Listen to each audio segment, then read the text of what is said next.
You're listening to the Quint's podcast.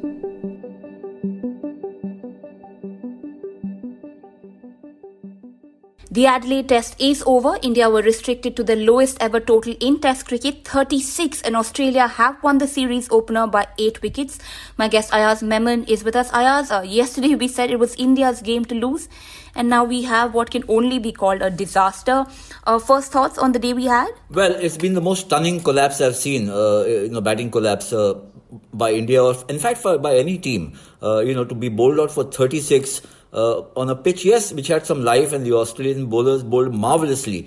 But even so, to believe that a fairly strong batting lineup would crumble for just 36 was unimaginable. I don't think anybody would have thought that this would be the consequence of batting on a pitch which had something for the fast bowlers. But India had the advantage of batting first, got a 53-run lead. They should have been all pumped up to try and win the test match, but that didn't happen. And it's difficult to pinpoint what went wrong, but maybe it's a collective loss of nerve. But whatever it is, it's one of the darkest chapters in India's test cricket history.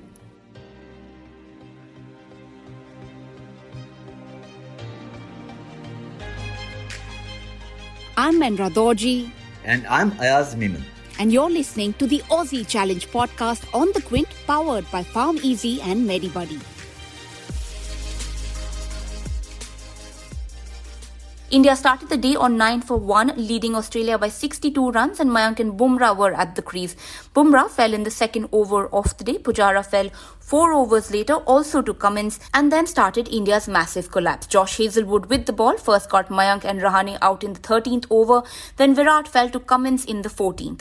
India's best partnership of the day followed a 7-run stand between Saha and Vihari before Saha fell on 4 to Hazlewood, who then packed off Ashwin and Vihari to complete his 5 for 8 were his figures. Mayank's 9 was the top score among the Indian batters. Australia chased down the target pretty much with ease and are now 1-up in the 4-match test series. Ayaz, what do you put this down to? Were Aussie bowlers just too good, or was it just a terrible day for Indian batters? Well, the bowling was actually superb. I think the Australians came back strongly, having reduced the lead to 53. At one time, it seemed that India might get a 100-run lead. That was yesterday. But what happened today was some impeccable bowling by Pat Cummins, who picked up the wickets of Pujara and Virat Kohli, the mainstays of the Indian batting. And then, of course, Josh Hazlewood, bowling virtually unplayable. The deliveries that he bowled, especially the length that he struck and the deviation he got off the pitch. So it was not easy, but yet to be bowled out for 36, this is not club cricket. We're talking of test cricket, and you expect batsmen to be prepared for this kind of a hardship. Not one single Indian batsman got into double figures, and that tells the story in itself. It's a very difficult to digest statistic. And India 36 all out. Their lowest ever score, in 1974, India made 42 at Lord's against England. This is even lower than that, and it tells you how disastrous was the batting performance. Yes, the Aussies bowled well. The catch which Cameron Green took to dismiss Virat Kohli was spectacular. But all said and done, it was, I think, it's just one of those inexplicable. I have there's no logical reasoning why it should have happened, but yet, how can you deny that it's happened? And what's happened is something that will kind of hang like a millstone around the necks of all these players who played in this test match. Yeah, like you said, it was a day where none of the Indian batters even got to score in double digits. Extremely disappointed. I can hear the disappointment in your voice. But can this be put down to, a one-off, especially after the first innings that they did have? Or is there more a longer conversation to have?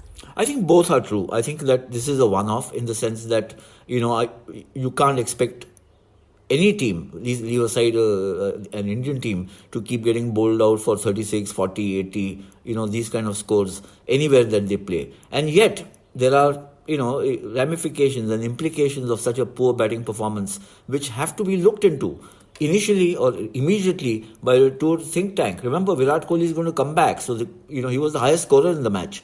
74 in the first innings, which was the highest innings by any batsman on either side. And the bowlers bowled splendidly. I mean, you can't defend 80 or 90 in the second innings, but they bowled splendidly in the first innings to get a vital lead, 53 runs lead.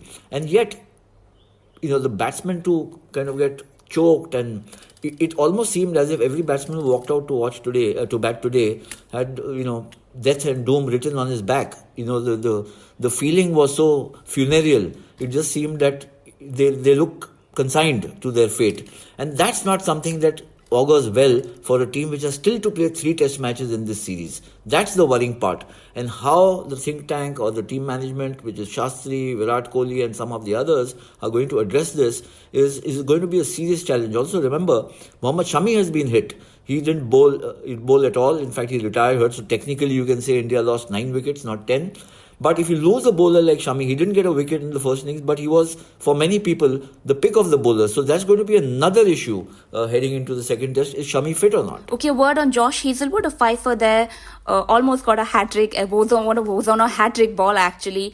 We talk about Cummins, we talk about Stark, but a great performance from him today. Yes, I think he felt left out, not picking up too many wickets in the first innings when Cummins and Stark got 4 and Cummins got 3, and then he came and he just showed how good he is, and especially on Australian pitches. All these bowlers, in fact. But I must say that the spell which destroyed India was actually Pat Cummins' spell in the morning. Yes, he got Bumrah, which is a fairly, unsung batsman to get. But to get Pujara and then Virat, I think, and then of course, remember, he had also got Prithvi Shaw. So he cleaned up the top 3 or 4 in the batting order, and that really didn't allow the Indian innings to settle at all. It made, I'm not saying that Josh Hazlewood didn't bowl as well as Cummins, he did, but it was a little easier in that sense for Hazlewood or anybody else after the top 4 had gone, because by then the tension in the Indian dressing room, you could sense it even if you are thousands of miles away. Okay, the one positive for the Indians today, of course, will be R Ashwin. Actually, not just today, but through the match. Did well in the first innings, bowled well in the second as well. We did talk yesterday about how, he would have been, there would have been some selection conversations around him if Jadeja had been available. But great to see him do so well for India. Certainly, Ashwin's coming good is a good sign. I mean, that's one of the positives, as you mentioned. But overall, the Indian attack was quite brilliant. I thought, even to keep Australia to under 200 was an achievement. It's just the batting which let down the team in the second innings most horribly. But Ashwin's form, look, I think there's been so much talk about Ashwin being one kind of a bowler playing at home and a completely different kind of a bowler when he's playing overseas. And I think he obviously is, focused on narrowing that gap in terms of, what his class tells you, what his stats tell you, and what performances overseas tell you. So I think he had a very good test match. So did I think Bumrah and Umesh and Shami. But of course, Ashwin might also, wonder whether he could have got a few more runs just to help India's cause. Not that anybody else did any better, but, Ashwin may have, he got out first ball.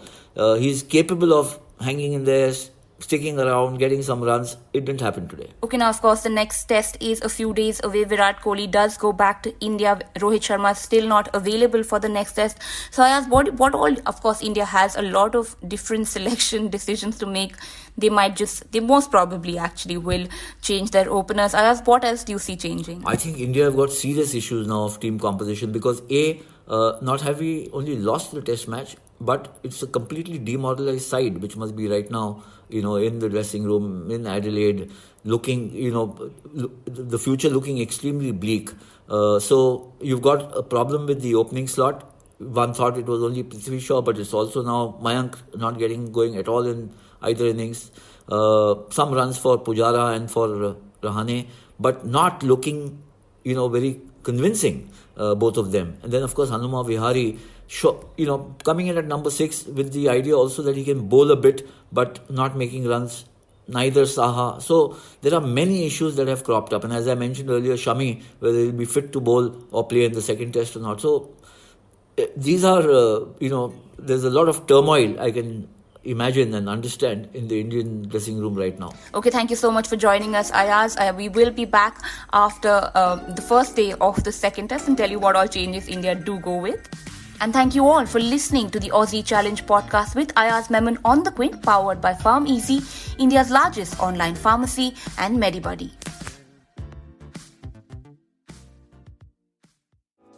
Thanks for listening. Log on to the Quint's website and check out our other podcasts.